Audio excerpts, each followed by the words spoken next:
Turkish police have fired tear gas and water cannon at crowds who joined mass demonstrations in Ankara, as the government hit out at U.S. expressions of concern over its handling of demonstrations.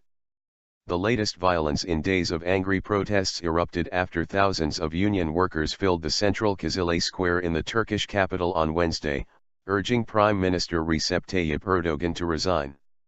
Ambulances took away at least 4 people who collapsed as the gas blew into nearby restaurants, said an AFP news agency photographer at the scene.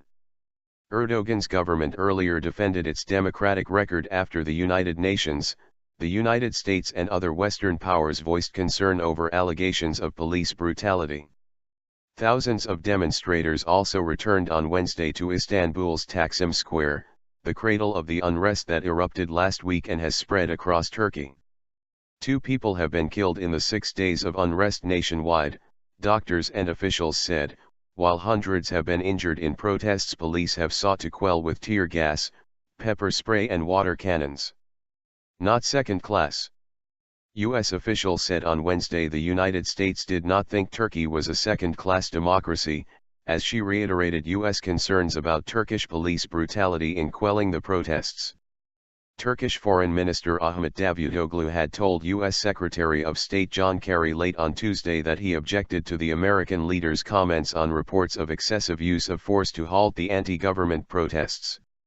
Turkey is not a second-class democracy, Davutoglu told Kerry in a phone call, a Turkish diplomat said on condition of anonymity.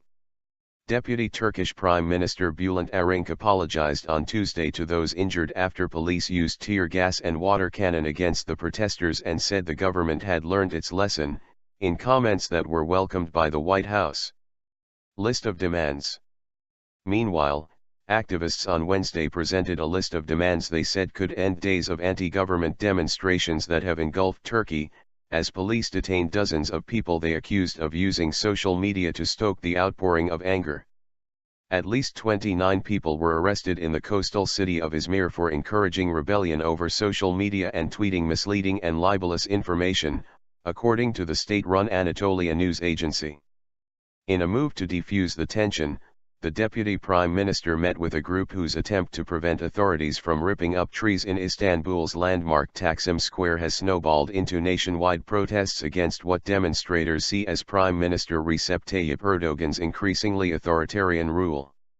The Ankara-based Human Rights Association says up to 1,000 people have been injured and more than 3,300 people have been detained over 5 days of protests.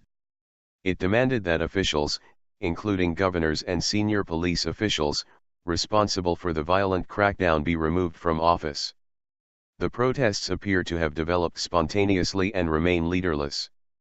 The group of academics, architects and environmentalists, known as the Taksim Solidarity Platform, was formed to protect Taksim Square from development, including the rebuilding of an Ottoman army barracks and a shopping mall. The protests were sparked by fury over a heavy-handed pre-dawn police raid on Friday to roust activists camping out in an attempt to stop the plans.